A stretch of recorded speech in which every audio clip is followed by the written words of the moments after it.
जय सीताराम सभी को। और स्वागत है आपका पुनः आज अपनी बाल बोध ज्योतिषार संग्रह के अध्ययन में। भगवान राघवेंद्र सरकार की कृपा से हम लोग पुनः आज एकत्रित हुए हैं और बाल बोध ज्योतिषार का अध्ययन हम लोग श्लोक कर रहे हैं। तो अभी तक जो हमारे दो प्रकरण, संज्ञा प्रकरण और योग रत्न नाम के दो रत्न जो है वो हो चुके हैं। आज हम लोग एक नए रत्न या नए प्रकरण का प्रारंभ करेंगे जो मुहूर्ताख्य मुहूर्त रत्नम नाम का है। अब यहीं से मुहूर्त प्रकरण हम लोग पढ़ेंगे। मुहूर्त हम लोग कैसे निकालेंगे, कैसे देखेंगे, कैसे लग्न बनाएंगे, किन किन समय को रखना है, क्या क्या ग्रहण करना है, क्या वार तिथि, प्रत्येक एक मुहूर्त में कौन ग्रह कौन नक्षत्र लेना है, कौन वार तिथि लेना है, वही चीज़ हम लोग अब इस मुहूर्त प्रकरण में पढ़ेंगे। ठीक है। तो सबसे पहले आदि में ये कह रहे हैं कि जो हम लोग पहले पढ़े हैं, क्या पढ़े हैं, शुभाशुभ योग जो पढ़े हैं ना, जैसे दग्ध योग था, वज्र योग था, मूषल इत्यादि जो अशुभ योग हैं उनको छोड़ करके शुभ योग ग्रहण करने चाहिए। वही कह रहे हैं मुहूर्त रत्नम तृतीयम प्रारभ्यते, फिर तत्रादौ वर्ज्य योग। वर्ज्य यानी जो वर्जनीय है, जो त्यागने योग्य है, वह योग कह रहे हैं। सर्वेषु शुभ कार्येषु क्रूर योगाम परित्यजेत। सर्वेषु सभी शुभ कार्येषु शुभ कार्यों में क्रूर योगान परित्यजेत, क्रूर योगों का परित्याग कर देना चाहिए। कौन कौन है? तो दग्धम विद्धंच नक्षत्रम, दग्ध योग और नक्षत्र विद्ध, ये अभी जो आएगा आगे, नक्षत्र जो नक्षत्र विद्ध करता है, किस स्थिति में करता है ये आप समझाएंगे, वहाँ समझ में आ जाएगा। तो विद्धंच नक्षत्रम तिथि दग्धंच वर्जयेत, और दग्धा तिथि, वो पहले दग्ध योग में पढ़ा चुके हैं कि दग्धा तिथि कौन कौन सी हैं, किस बार को कौन सी तिथि आती है तो दग्ध होती है, किस मास में कौन तिथि आती है दग्ध होती है, ये भी हम लोग आगे क्रम से पढ़ेंगे। ठीक है। तो ये योग इनका त्याग करना चाहिए शुभ कर्मों में। सर्वेषु शुभ कार्येषु दग्धम विद्धंच नक्षत्रम तिथि दग्धंच वर्जयेत, ये कह रहे हैं। किम वर्जयेत? दग्धम विद्धम च नक्षत्रम तिथि दग्धंच वर्जयेत। ये जो क्रूर या जो योग हैं, अशुभ योग हैं, उनको सभी प्रकार के शुभ कार्यों में छोड़ देना चाहिए, इनका त्याग कर देना चाहिए। फिर कह रहे हैं अर्ध प्रहरकस्त्याज्य। अभी ये त्याग विधि बता रहे हैं कि क्या क्या त्यागना है। तो प्रहरक त्याज्य कुलिको विष्टिरेव च प्रहरार्ध अर्धयाम। क्या प्रहर जो हम लोग मानते हैं ना, प्रहर 8 प्रहर होते हैं पूरे अहोरात्र में। अहोरात्र बोलते हैं रात दिन को, अह यानी दिन और रात्र यानी रात्रि, तो दोनों का मिला हो गया अहोरात्र। हिंदी में हम बोलते हैं रात दिन, और संस्कृत में वही चीज़ है अहोरात्र, जिसका मान पहले बता चुके हैं 60 घटी का पूरा रात दिन होता है, और घंटों में 24 घंटे का। घटियों में 60 घटी और घंटों में 24 घंटे का होता है। 24 घंटा सब मानते हैं कि 24 घंटे का रात दिन होता है। मध्यम मान से 12 घंटे का दिन और 12 घंटे की रात्रि, और 30 घटी का दिन और 30 घटी की रात्रि, ऐसे ही। तो उसमें से प्रहरार्ध, अर्ध प्रहर को त्यागना चाहिए। प्रहरार्ध, अर्धयाम जिसको बोलते हैं, और अर्ध प्रहरकस्त्याज्य कुलिको विष्टिदेव च। कुलिक योग होता है, कुलिक योग होता है, दुष्ट योग, जब कुलिक, यमगंट इत्यादि एकारगल, ये अशुभ योग हैं। कुलिक हो और विष्टिरेव च, विष्टि यानी भद्रा हो, है ना, तो इनके अर्ध प्रहर को त्याग देना चाहिए। फिर एकारगलम, गृहर्क्षम, है ना, ग्रहण का नक्षत्र ग्रह ऋक्षम, और च जन्म ऋक्षम, जन्म नक्षत्र, अपना जन्म नक्षत्र भी शुभ कर्म में, अपना या ना जो शुभ कर्म करता है, जिसके नाम पे मुहूर्त होता है, उसके जन्म नाम का जो नक्षत्र होता है, जन्म वृक्ष होता है, उसको भी छोड़ना चाहिए। और पर्व में वच, अब पर्व क्या है वह भी बताएंगे, जो जो नाम लिए वो सब बताएंगे। पर्व किसे कहते हैं, कितने पर्व है, ऐसा नहीं कि ये होली, दीपावली, रक्षाबंधन ये पर्व हैं, है ना। मासिक पर्व जो कहे हैं उनके बारे में बता रहे हैं कि पर्व, नक्षत्र, जन्म नक्षत्र, पर्व, ये इन सबको, ये सब इनके साथ त्याग देना चाहिए। ठीक है, समझ में आ रहा है कि अर्ध प्रहरकस्त्याज्य कुलिको विष्टिदेव च। कुलिक योग, विष्टि हम लोग पढ़े थे भद्रा, और प्रहरार्ध कुलिक योग भद्रा, एकारगल दोष योग, और ग्रहण होने वाला हो वह गृहीत नक्षत्र, जिस नक्षत्र पर ग्रहण पड़ रहा हो वह नक्षत्र, और जन्म नक्षत्र और पर्व, ये त्याग देना चाहिए, इनका त्याग कर देना चाहिए। किसमें, शुभ कर्म में, क्योंकि मुहूर्त जो बता रहे हैं वो सब शुभ कर्म के ही बताएंगे पहले। फिर अब कहाँ है, चतुर्दशी, अष्टमी, कृष्णा, अमावस्या च पूर्णिमा, पुण्यानि पंच पर्वाणि, संक्रांति विनपस्य च। वहाँ अंतिम श्लोक में कहा था ना अभी, जो पर्वम एव च, कि पर्व क्या है, तो पर्व बता रहे हैं कि चतुर्दशी, अष्टमी, कृष्णा, कृष्ण पक्ष की चतुर्दशी, अष्टमी और अमावस्या च, और पूर्णिमा पुण्यानि पंच, अष्टमी, चतुर्दशी, अष्टमी कृष्ण पक्ष की, अमावस्या, पूर्णिमा, और संक्रांतिर्दिनपस्य च। ठीक है, फिर कह रहे हैं कि पुण्यान्य पंच पर्वाणि, 5 पर्व है।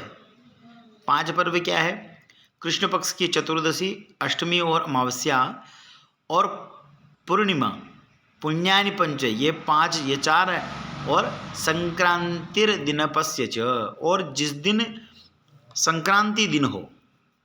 संक्रांति दिन का तात्पर्य क्या है, जिस दिन सूर्य राशि परिवर्तन करता हो। ज़्यादा नहीं जानते, फिर ये तो जानते हैं, मकर संक्रांति जब आती है, जिस दिन मकर संक्रांति आती है तो पुण्यकाल होता है, वो यही होता है कि वह मकर से कुंभ, मतलब तुला से मकर में प्रवेश करते हैं, तो मकर संक्रांति। तो वो हर मास, मेष से वृषभ, मिथुन, कर्क, सिंह, कन्या, हर महीने एक एक राशि का परिवर्तन करते हैं, है ना। और जिस राशि में परिवर्तन नहीं करेंगे तो वो अधिक मास हो जाएगा। ठीक है ना, तो ये मानना चाहिए। संक्रांति दिन वही है जो सूर्य राशि परिवर्तन का दिन हो। जिस दिन राशि परिवर्तन कर रहा है वह उस दिन की संक्रांति होती है। कौन सी संक्रांति है वहाँ देखने पर पता चलेगा कि मेष से मिथुन में जाए तो मिथुन संक्रांति, मेष से अगर वृषभ में जाए तो वृषभ संक्रांति, वृषभ से मिथुन में जाएंगे तो मिथुन संक्रांति। जिस राशि में प्रवेश करेंगे उसी राशि के नाम से उसकी संक्रांति होगी। ठीक है, ये 5 पर्व है, चतुर्दशी, अष्टमी, कृष्णा, अमावस्या च पूर्णिमा, और पुण्यानि पंच पर्वाणि, संक्रांतिर्विनपस्य च। तो इन पर्वों को त्याग देना चाहिए। अब इसमें रिक्ता तिथि आई ना, नवमी नहीं है, बाकी चतुर्दशी है, अमावस्या है। रिक्ता को तो वैसे भी निषेध कहा है सब जगह, कई कई कार्यों में रिक्ता को लेना चाहिए। तो यहाँ ये केवल पर्व बता रहे हैं कि ये जो पर्व है चतुर्दशी, अष्टमी, अमावस्या, पूर्णिमा और संक्रांति दिन, ये 4 जो है यही मासिक हर महीने में आने वाले हैं, और ये मासिक पर्व है।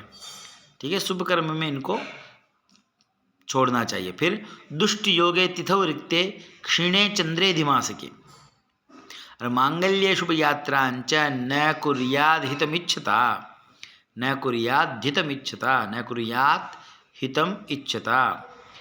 अब जो कह रहे हैं कि दुष्ट योगे तिथौ रिक्ते, दुष्ट योग हो और रिक्ता तिथि, क्षीणे चंद्र अधिमासके और क्षीण चंद्रमा हो और अधिमासके, अधिक मास हो या मलमास हो, तो शुभ कार्य और उत्तम यात्रा में वर्जित कहने चाहिए।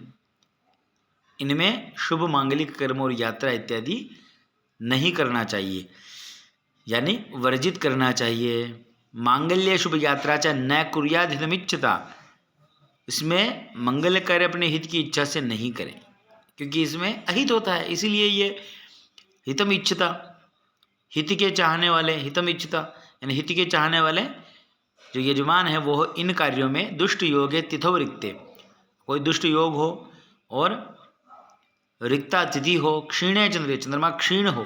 चंद्रमा क्षीण कैसे होता है वो हम बहुत प्रैक्टिकली पढ़ चुके हैं।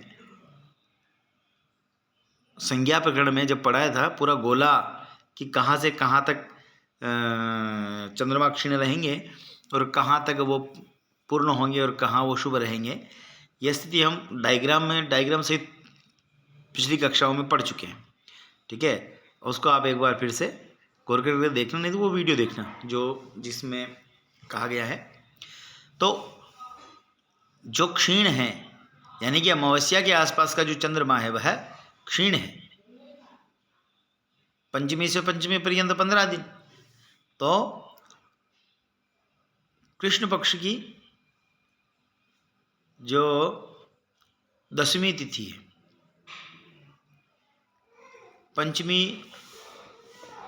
शुक्ल पक्ष की पंचमी के बाद, शुक्ल पक्ष पूर्णिमा हुई, पूर्णिमा के बाद धीरे धीरे चंद्रमा क्षीण होता है और होता होता अमावस्या तो बिल्कुल लुप्त हो जाता है। उस पंचमी से शुक्ल पंचमी तक, कृष्ण पंचमी तक बढ़ता 5 पॉइंट बस बढ़ता है, 5 कला, और फिर निरंतर बढ़ता जाता है। तो जो बढ़ा हुआ चंद्रमा है वो शुभ चंद्र है और जो क्षीण, जो घटा हुआ चंद्रमा है वह क्षीण चंद्रमा है।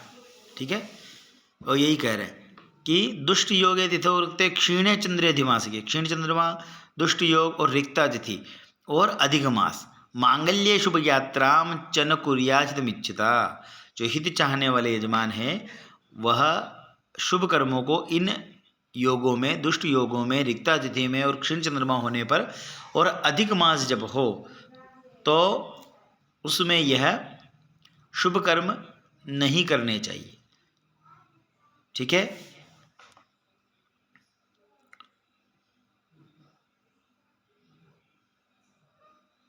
फिर जो हम लोग पढ़ रहे हैं कि अब शुभ समय ज्ञान, शुभ समय ज्ञान, पहले समयों का आपको मुहूर्त प्रकरण में प्रवेश से पहले जो मोटा मोटी चीज़ देखते हैं सब कुछ वही बता रहे हैं कि आपको क्या क्या छोड़ना है। ठीक है, फिर आगे जो ग्राह्य करना है वह बताएंगे। और नीति शास्त्र कहता भी है दुर्जनम प्रथमम वंदे, कि जो दुर्जन होता है उनको पहले नमस्कार करना चाहिए, और सज्जनन द्वितीयता, फिर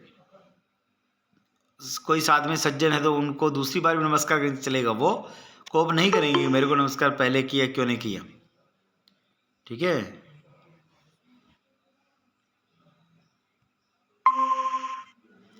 इसलिए दुर्जनम प्रथमम वंदयेत, सज्जन तदनंतरम, ऐसा लिखा है, सज्जन तदनंतरम, सज्जन को फिर बाद में भी नमस्कार करें वो नाराज नहीं होगा। अगर सज्जन से पहले नमस्कार के लिए तो वो दुष्ट है जो है वो नाराज हो जाएगा, है ना। इसीलिए ये पहले अशुभ योग बता रहे हैं, इनको तो बिल्कुल छोड़ना है, तो उनके लिए पहले बता रहे, व्यवस्था कर रहे हैं कि भाई अशुभ जो योग है उनकी व्यवस्था पहले, फिर हम लोग शुभाशुभ, फिर शुभ शुभ योगों का और जो ग्राह्य है उनका चर्चा करेंगे। तो यहाँ तक जो दुष्ट योग है जितोक्ते क्षीण चंद्रेधिमासके मांगल्य शुभ यात्रायां च न कुर्याद हितमिच्छिता। यहाँ तक जो 3-4 श्लोक पढ़े हैं वह सब दुष्ट योगों के लिए है और वो वर्जनीय है, वो त्याग्य जो वस्तुएं हैं वही है। अब जो है यह शुभ समय ज्ञान बता रहे हैं कि फिर शुभ समय कैसे लेना चाहिए। तो विवाहंच क्षोर कर्म प्रतिष्ठा व्रत बंधनम, क्या है कि विवाह और क्षोर कर्म कहते हैं मुंडन संस्कार आदि को। तो विवाहम च क्षोर कर्म प्रतिष्ठा व्रत बंधनम, और भगवान की प्रतिष्ठा और व्रत बंधनादि। व्रत बंधनादि का तात्पर्य है व्रतों का उद्यापन जो करते हैं, व्रत बंधनम। और अयने चौत्तरे कुर्याद उदिते भार्गवे गुरु, क्या कह रहे हैं कि अयने च उत्तरे कुर्याद उदिते भार्गवे गुरु, ये सब कब करना चाहिए कि विवाहम च, विवाह और क्षोर कर्म प्रतिष्ठा व्रत बंधन अयने चोत्तरे, उत्तरायण हो, अयने च उत्तरे और कुर्याद, अयने च उत्तरे कुर्याद भार्गवे उदिते गुरु, उदिते भार्गवे गुरु, और उदित हो शुक्र और गुरु। भार्गव यानी शुक्र और गुरु दोनों जब उदित हो यानी अस्त नहीं हो, ये उदय रहते हो, हैं, ये दृश्यमान हो, देखने पर ये दिखाई दे, उदय अवस्था में हो, तब यह शुभ कर्म करने चाहिए। क्या क्या, जो विवाहम च क्षोर कर्म प्रतिष्ठा व्रतबंधनम अग्ने चोत्तरे कुर्याद उदिते भार्गवे गुरु। इसीलिए आप देखेंगे जो ये स्थिति जब अधिक मास की और ये जो क्षीण चंद्र इत्यादि होगी और दुष्ट योग हो, तो ये कर्म नहीं करने चाहिए। इसीलिए पहले अशुभ शुभ का विवरण बता दिया। फिर करना कब चाहिए, करना मतलब बिल्कुल एकदम मूर्ति नहीं बता रहे, यह एक वे बता रहे हैं, एक मार्ग बता रहे हैं कि विवाह क्षोर इत्यादि जो है वो उत्तरायण में, भगवान सूर्य जब उत्तरायण उनका गति हो और वो उत्तरायण आए हो तब, और उसमें भी भार्गव यानी शुक्र और गुरु उदित हो, उस समय करना चाहिए। फिर उदिते च तथा चंद्रे शुभ योगे शुभे दिने, फिर क्या कह रहे हैं, उदिते च तथा चंद्रे, अर्थात चंद्र तो उदित प्रतिदिन नित्य से होता है ना, चंद्र भी उदय हो, यानी शुभ क्षीण चंद्रमा नहीं हो। चंद्रे उदिते तथा चंद्र का मतलब यह नहीं कि रात्रि में चंद्रमा का देखने के बाद शुभ काम करना चाहिए, ऐसा नहीं है। हाँ, समझ भी लें, बड़ी बुद्धि है आजकल, समझ भी लेते हैं कि चंद्रमा उदय होगा तब शुभ कर्म करेंगे। लिखा है, शास्त्र कह रहा है कि उदिते च तथा चंद्र, तो उदिते का मतलब यहाँ शुभ चंद्र, क्षीण चंद्र नहीं। तो उदिते च तथा चंद्रे शुभ योगे शुभे दिने, और शुभ योग हो और शुभ दिन में कृष्णस्य दशमी यावत् शुभ कर्माणि कारयेत्।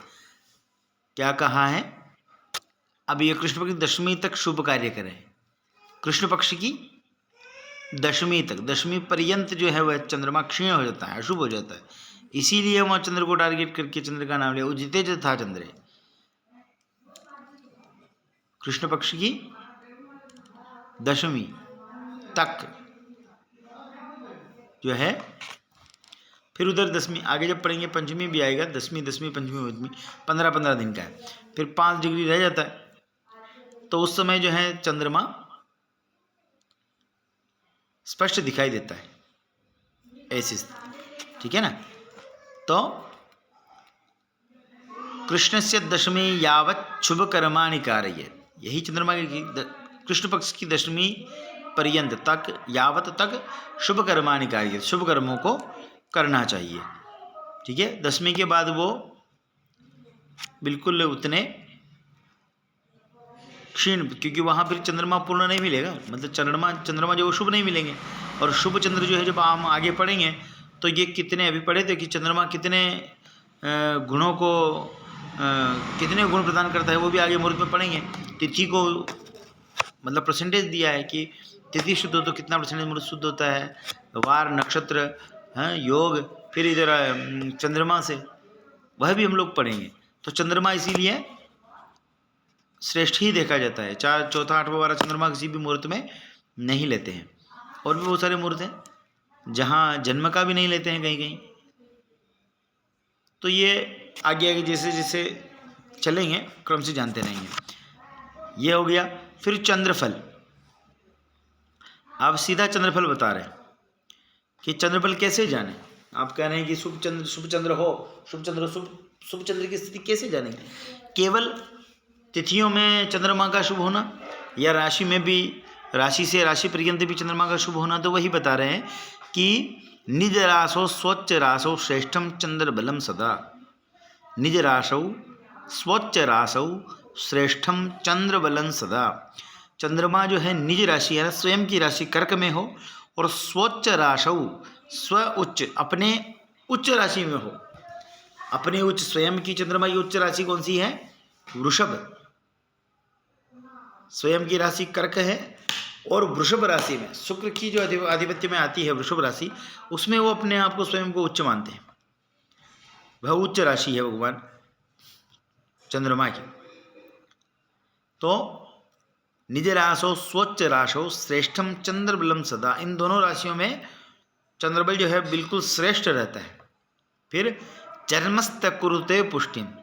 अब यह बता रहे, पहले यह बता दिया है कि सामान्य 12 राशियों में यह नहीं देखना है कि कितना चंद्रमा है, 4, 8, 12 है, 6 है, 10 है। ये पहले यह देखना है कि चंद्रमा किस राशि में है। अगर चंद्रमा स्वराशि में हो, कर्क में हो, या अपनी उच्च वृषभ राशि में हो, तो शुभ लिखा है कि श्रेष्ठम चंद्र बलम सदा। तो वह हमारे लिए चौथे, 8वें, 12वें होते हुए भी श्रेष्ठ है। अशुभ होते हुए भी शुभ है, श्रेष्ठ है। ठीक है, ये उस अवधि को बाद देते हैं फिर कि यह आपका चौथा है, 8वां है, 12 है। ठीक है, क्योंकि वह स्वराशि या स्वच्छ राशि में, अपनी उच्च राशि में रहते हैं। तो ये फिर सामान्य जो चौथे, 8वें, 12वें का दोष नहीं लगता है। ठीक है, फिर लिखा है कि जन्मस्थ कुरुते पुष्टिम द्वितीये च धनागमम। जन्मस्थ कुरुते पुष्टिम द्वितीये च धनागमम, कि अगर जन्म का चंद्रमा होगा तो पुष्ट करता है। जन्मस्थ कुरुते पुष्टिम द्वितीये च धनागमम तृतीये राज्य सम्मानम। और अपनी राशि से तीसरा अगर चंद्रमा है तो तृतीय राज्य सम्मान, वह राज्य सम्मान कारक होता है। और चतुर्थे कलहागमम, और चौथा चंद्रमा जो कलह का आगमन करता है। चौथा चंद्रमा कलह पैदा करता है किसी भी। ये कहाँ पैदा करता है? जब कोई इन मुहूर्त निकालेंगे और उसमें अगर ये संख्या का चंद्रमा होगा। चंद्रमा कैसे गिनेंगे? अपनी राशि से चंद्र की राशि तक गिनना। अपनी राशि से चंद्र की राशि, क्योंकि कई विद्वान हैं जो चंद्र से राशि गिन लेते हैं। तो स्वयं की राशि, जातक की राशि से चंद्रमा की राशि तक गिनना है। ठीक है, तृतीय राज्य सम्मानम। कहा भी है कि चंद्र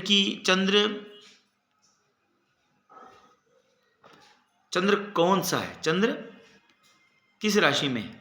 तो चंद्र की स्थिति, अपनी राशि से चंद्र की स्थिति देखना है। ठीक है ना, चंद्र से जातक की नहीं देखना है। जन्मस्थ कुरुते पुष्टिम द्वितीये च धनागमम तृतीये राज्य सम्मानम चतुर्थे कलहागमनम। और पंचमे मति विभ्रंशो, पंचमे मति विभ्रंशो,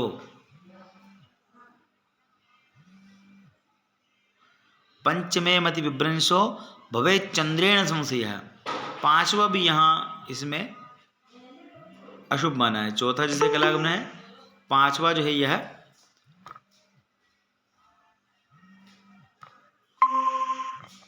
मति को भ्रंश करने वाला माना है।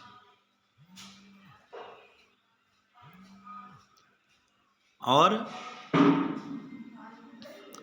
धन धान्य गमम षष्ठे, धन धान्य गमम षष्ठे संतोष स्यात्तु सप्तमे। और छठा चंद्रमा जो है वो धन धान्य प्रदान करने वाला है। धन धान्य आगमम षष्ठे। और संतोष स्यात्तु सप्तमे। और सातवां चंद्रमा जो है संतोष कारक होता है।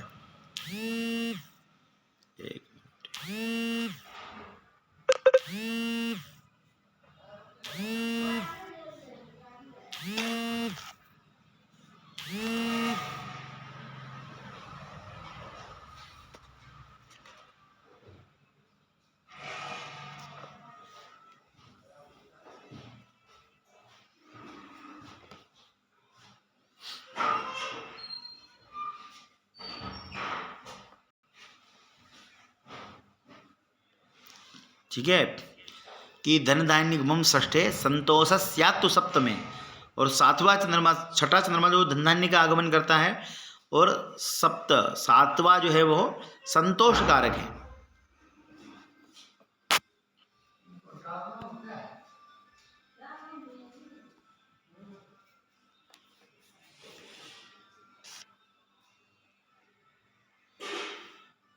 सातवां चंद्रमा जो है वह संतोष कारक है। फिर अष्टमे प्राण संदेहो, आठवां जो चंद्रमा है वह प्राण संदेहो यानी कि अशुभ है। नवमे क्लेश एवच, और नौवां चंद्रमा जो है वह क्लेश प्रदान करने वाला है। मोटा मोटी केवल 4, 8, 12 ही हम समझते हैं, पर 5, 9 भी जो है चंद्रमा सही नहीं है। नव में क्लेश एवच,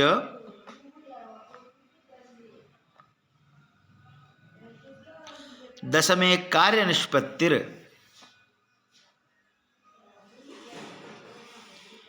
दशमे कार्य निष्पत्तिर ध्रुवम एकादशे जयः, दशमे कार्य निष्पत्तिर ध्रुवम एकादशे जयः। अच्छा, ये जो 10वां जो है उसमें कार्य की निष्पत्ति, मतलब कार्य संपन्न करने की, ध्रुवम यानी जल्दी, है ना,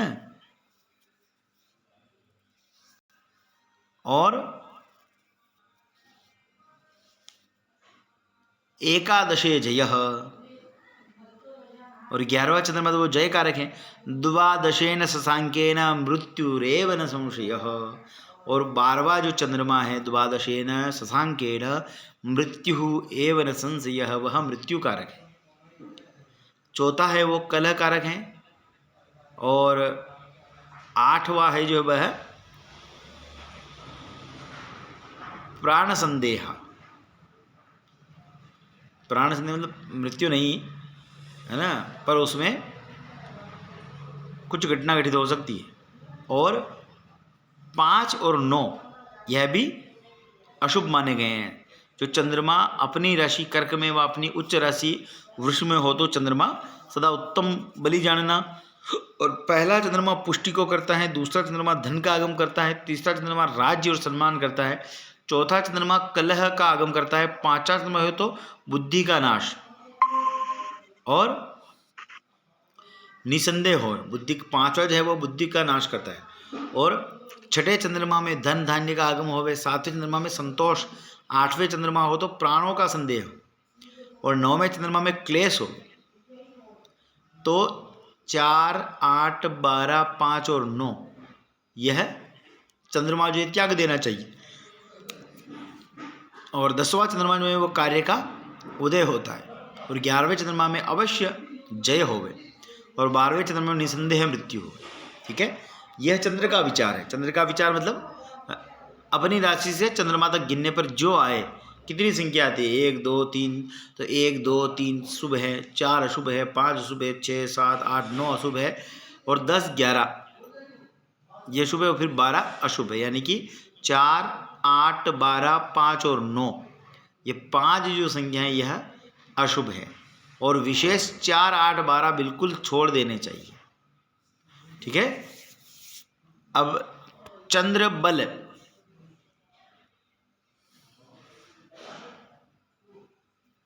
क्या कह रहे हैं, चंद्र बल, चंद्र और तिथियों का बल जो भी कहा वो चर्चा कर रहे थे कि तिथ्यादि जो बल है, अच्छा अब उनके बलाबल पर उनके जो परसेंटेज की जो बात करी थी ना, तिथि नक्षत्र इत्यादि का, वही कह तिथि एक गुणा प्रोक्ता नक्षत्रंच चतुर्गुणम, इनका बल है बता रहे हैं। मुहूर्त में जो हम लोग तिथि नक्षत्र वार योग करण इत्यादि देखेंगे, ग्रहादि को देखेंगे, वही कि तिथि एक गुणा प्रोक्ता नक्षत्रंच चतुर्गुणम, तिथि में एक गुण कहा है, तिथि में एक गुण कहा है, और नक्षत्रंच चतुर्गुणम, और नक्षत्र में 4 गुण, वारस्याष्ट गुणम प्रोक्तम, और वार के 8 गुण हैं, कर्णम षोडशान्वितम, और कर्ण के 16 गुण, कर्णम षोडशान्वितम चंद्रशतगुणम प्रोक्तम तस्मात् चंद्र बलम स्मृतम। क्या कह रहे हैं कि तिथि का एक गुण, तिथि एक गुणा, तिथि ही एक गुणा प्रोक्ता नक्षत्रंच चतुर्गुणम, और वारस्य अष्टगुणम प्रोक्तम करणम षोडशान्वितम चंद्रशतगुणम प्रोक्तम तस्मात् चंद्र बलम स्मृतम। यह चंद्र बल है। क्या है कि जब हम लोग शुभ तिथि लेंगे तो एक गुण होगा, शुभ नक्षत्र लेंगे तो चतुर्गुण, और उसी में अगर वार भी शुभ होगा तो उसका 8 गुणा फल, और कर्ण भी शुभ होगा तो उसका 16 गुना फल। और फिर कहा कि चंद्रशतगुणम प्रोक्तम, चंद्र भी अगर हम शुभ लेंगे, चंद्रमा शुभ कैसे लेंगे कि क्षीण चंद्र नहीं हो, और जो ऊपर जो अभी कहा है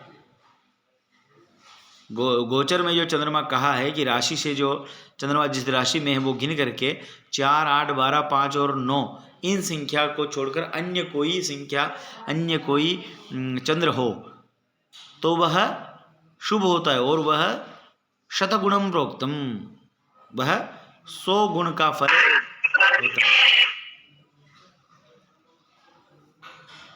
है ना।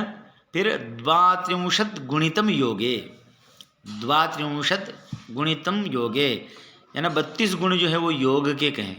तारा 6 गुणान्विता, और तारा का जो है वह 60 गुण है। तारा 6 गुणान्विता, शुक्ल पक्षे बलि चंद्र कृष्णे तारा बलीयसी। अब कह रहे हैं कि शुक्ल पक्ष में चंद्रमा बलि होता है, और शुक्ल पक्षे बलि चंद्र कृष्णे तारा बलीयसी, और कृष्ण पक्ष में जो है वह तारा बलि होता है। शुक्ल पक्ष में चंद्रमा बलि होगा और कृष्ण पक्ष में तारा बलवान होगा। और द्विपंचनवम श्रेष्ठ प्राक पक्षे गौरव शशि,